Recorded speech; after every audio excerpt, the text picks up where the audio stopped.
All right, let's jump right into it. Welcome to today's explainer, where we're going way beyond that generic, standard advice you always hear. The simple, kind of boring claim that 48 volts is just more efficient. Today, we're actually revealing the shocking thermal reality of a 2,000-watt side-by-side test. We're putting 12-volt and 48-volt systems head-to-head, under the exact same load, to see what physically happens to the cables. I want to start off with a thought that sets the stakes perfectly. Because when current gets high enough, cables stop being just wires. They become heaters. This isn't just about saving a little bit of battery life. We are talking about physical danger here. High current DC systems can turn into massive fire hazards if we just ignore the physics at play. So, the big, crucial question we're answering today is this. What actually happens to 12-volt cables under a 2,000-watt load? It's a super common setup, right? Off-grid builders, van lifers, DIY solar enthusiasts use it all the time. But what's the reality when we push these systems with a sustained heavy draw? Well, let's find out. Section 1. The thermal reality. Okay, so let's break down the basic math here. We're looking at an identical 2,000-watt load running on completely different voltage systems. Using a really simple formula, current equals power divided by voltage, things get interesting fast. Take a 2,000-watt load, divide it by a 12-volt system, and that system has to draw roughly 167 amps to power it. But if you bump that up to a 48-volt system, you take the exact same 2,000 watts, divided by 48 volts, and you're only drawing about 42 amps. The power demand is exactly the same, but the current required is night and day. 167 amps. I really want that massive number to sink in because a lot of people look at a 2,000-watt inverter and think running it on 12 volts just means pulling, a little more current. But no, absolutely not. 167 amps continuous is an extreme, massive, and honestly potentially dangerous electrical draw. When you see it visually, the contrast is absolutely stark. We're providing the exact same power output, but simply by jumping from 12 volts to 48 volts, the current is slashed to roughly 1/4. And as we'll see in a minute, that huge reduction in current is the absolute secret to why higher voltage systems behave so differently when they're put under stress. Section 2. The math of melting. Now, let's shift gears from how much current is flowing to what that current is actually doing to your copper wire. And hey, don't let the math scare you. Just think of this formula as the villain of our story. The resistive heating formula tells us that power lost, which is the heat generated, equals the current squared times the resistance. The absolute most important part here is that the current is squared. Because of that tiny little exponent, if you double the current in a wire, you don't just double the heat, you quadruple it. So even small increases in current create massive exponential increases in heat. So what does this villain look like in the real world? When we analyze the thermal camera results under that identical 2,000-watt load, the comparison is pretty shocking. On the 12-volt side, there's this fast, aggressive temperature climb. It gets dangerously hot to the point where cable insulation can literally start softening. But then look at the 48-volt system. It just sits there, perfectly calm, dramatically cooler, with incredibly low thermal stress. And it's not because the copper is somehow magic, it's because that current dropped massively, taking all that heat down with it.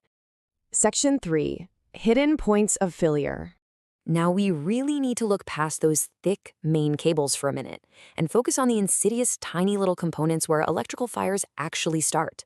Thermal cameras reveal the danger you just can't see with your naked eye. This is honestly one of the scariest parts of high current DC systems. External appearances are completely deceiving.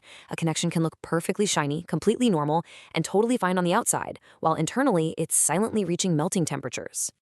Thermal imaging just instantly exposes these common DIY traps. We're talking loose lugs, undersized crimp terminals, cheap fuse holders, oxidized copper, and poor busbar torque. Remember that villain formula we just talked about? At an extreme 167 amps, even a microscopic amount of resistance at these connections turns them into literal heating elements. A poorly crimped terminal that seems totally fine at 40 amps will become a dangerous, glowing hotspot at 160 amps. The connector itself often gets way hotter than the wire. So here is a crucial takeaway. Just because a system survives a quick 10-second test does not mean it's safe for daily operation. There's this huge myth out there that a quick power-on test proves your system is good to go. But real loads in off-grid setups, think air conditioners, microwaves, power tools, they run for extended periods, and that causes thermal saturation. Heat accumulates dangerously over time, meaning a cable might continuously rise in temperature for minutes before it actually stabilizes. Section 4. Safe System Design. But hey, understanding the danger means we can fix it. We need to completely reframe how we view 48-volt systems. They aren't just some optional luxury or fancy upgrade. For large builds, they are a fundamental safety requirement. Think about this. A 3,000-watt inverter running on a 12-volt system can exceed 250 amps under heavy load. 250 amps. Relying on cheap, undersized, budget inverter cable kits at 12 volts is literally a recipe for a thermal runaway disaster. At those levels, heat increases resistance, and then that higher resistance just creates even more heat. It's a terrifying feedback loop. So, I want to give you a highly actionable procedure right now so you can audit your own solar, van life, or backup power system. Step 1. Verify your cable gauge. Never, ever assume the included kit is enough.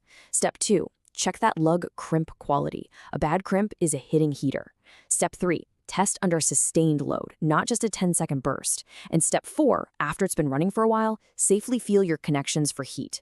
If a connection is too hot to comfortably touch, you have a major problem that you need to correct immediately. And that brings us to the real physical benefits of a 48-volt system. It's not just theory on a piece of paper. You undeniably get cooler wiring, much lower thermal losses, better overall efficiency, significantly safer operation, and vastly easier off-grid scaling. As your power needs grow, thermal management becomes the absolute most important part of your system design. Stepping up your voltage is far and away the easiest way to manage that heat. I want to wrap up this explainer with a question for you to reflect on. What surprised you more today? Was it the massive cable temperature difference or the sheer current difference between the two setups? Because when you really look at the undeniable physics of system voltage, it completely changes the way you think about power. At the end of the day, managing high current isn't just about making things work. It's about making sure they work safely, day in and day out.